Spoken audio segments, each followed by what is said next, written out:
आपने घना सावधान रहना पड़ेगा कि आपका नाम खंडित ना हो। वैल्यू है, कहते हैं परमात्मा कहते हैं, जैसे माता गर्भ को रखे यतन बनाए और ठेस लगे तो छन हो तेरी, ऐसे भक्ति जाए। अब भक्ति का मिलना यह बड़ी कठिन, और मिलने के बाद फिर वो उसको सुरक्षित रखना वो एक बहुत बड़ी बात है। जब तक परिपक्व नहीं हुई तो फिर फायदा क्या उसका। तो इतना सावधानी आपने बरतनी पड़ेगी। जैसे कोई माता बच्चे को गर्भ में आते ही वो कितनी सतर्क हो जाती है, खान पीन में संयम बरतती है, पैर ऊंचा नीचा ना टिक जा कि बच्चे का झटका लग जा।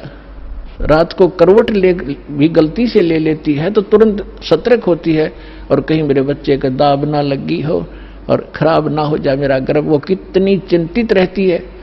तो आप जी ने इस भक्ति का जो लाल है इतनी सावधानी से परिपक्व करना पड़ेगा, तब आपको सफलता होगी। इसमें फाउल पॉइंट है, आन उपासना नहीं करनी। संसारिक व्यवहार के जो भी कार्य हैं जो भक्ति परमात्मा की मर्यादा को भंग करते हैं वो नहीं करने, और फिर आप सफल हो जाओगे। तो अभी थोड़ी सी कठिनाई आपको चल रही है, घर घर में विरोध चल रहा है। पति ने नाम दे दिया, पत्नी नहीं मानती, मैं तो सारी पूजा करूंगी, तो कैसे ऐसा क्या कर रहा है। पत्नी ने ले लिया तो पति दुखी करता है।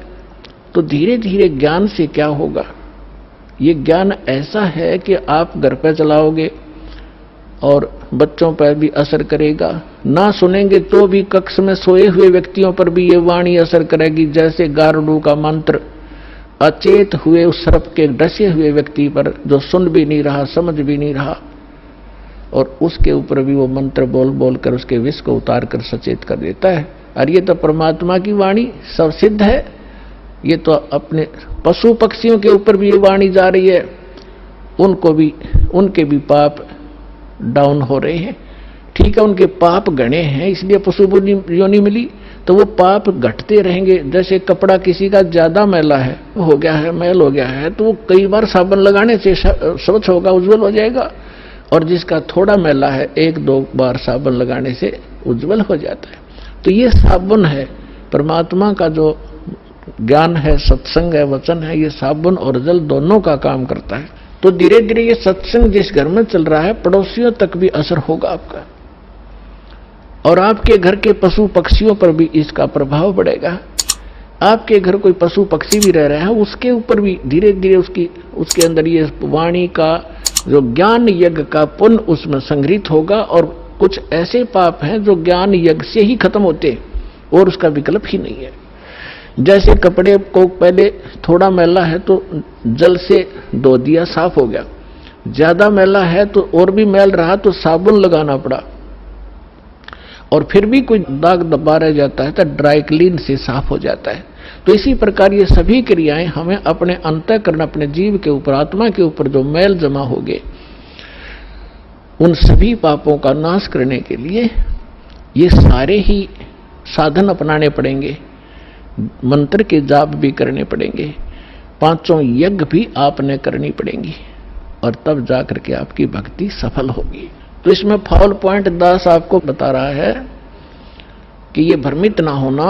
ऐसे कोई व्यक्ति आपके साथ डिस्कस भी करे तो उसको समझाना कि देखो, पहले तो जब हम डॉक्टर के पास जाते हैं तो डॉक्टर की औषधि में हम स्वयं ही विवेचन करते हैं, तो फिर उस डॉक्टर के पास जाने की आवश्यकता ही नहीं कि इसने दवाई ठीक नहीं दी तो कोई और देखो, वहां से लो। तो इसी प्रकार सबसे पहले तो ये देखो, ये ज्ञान आज तक ना किसी ने सुना और ना सुनाया, किसी के पास था ही नहीं। और जिन महापुरुषों के पास था उनको प्रतिबंध कर दिया था, मालिक ने प्रतिज्ञा करा दी थी कि अभी इसको डिस्क्लोज ना करना। तो महापुरुष थे, वो अपनी अमृतवाणी में बोल के सारा कुछ लिख गए, एफिडेविट बना गए, कबीर इज गॉड, ये वो फाइनल कर गए थे वो महापुरुष, जिनके दास बार बार उनके शुभ नाम आपको सुनाता है। और फिर हमारे सदग्रंथ उसी का प्रमाणित करते हैं कि कबीर इज गॉड। तो फिर ये क्लियर हो गया कि आज तक कोई हमें यही निर्णय नहीं करके बताया कि भगवान कौन है और कैसा है।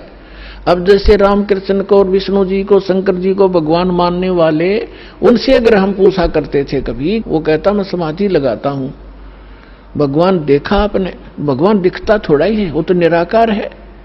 अरे ये विष्णु ब्रह्मा जी की मूर्ति रख रखी, ये क्या फिर? तो हमारा निराधार ज्ञान था, बेसलेस था, हम डामाडोल थे, स्थिर नहीं थे। और इसी प्रकार ये राधा स्वामी किसी ने पूछ लो या किसी महर्षि ने पूछ लो, अभी तक जिनके विचार रहे हैं, परमात्मा तो निराकार है, साकार आता जब रामकृष्ण रूप बन जाता फिर निराकार हो जाता है। तो खाक ज्ञान था इनको। वेद बताते हैं कि वो परमात्मा सशरीर है, मनुष्य दृश्य है, ऊपर सिंहासन पर विराजमान है और उसके सिर पर मुकुट है। ये तो वेद बताते हैं, राजा की तरह बैठा। और यही वो संत बताते जिनको भगवान ने जिन आंखों देखा वहां पर। तो फिर इसमें कोई डाउट नहीं रहा कि हु इज गॉड और कैसा है वो भगवान। तो ये सारे कंसेप्ट क्लियर इस दास ने करे, आज तक किसी ने नहीं किए। तो इसी प्रकार इस साधना पर भी विश्वास करना, किसी से डगमग ना होना, क्योंकि काल ने अपने एजेंट छोड़ रखे हैं, वो अपने कर्म बिगाड़े हैं, तो वो भी भगवान के बच्चे पर भ्रमित है, उस काल से प्रेरित है। उनका दुर्भाग्य है कि वो अशुभ काम पर लगे हैं।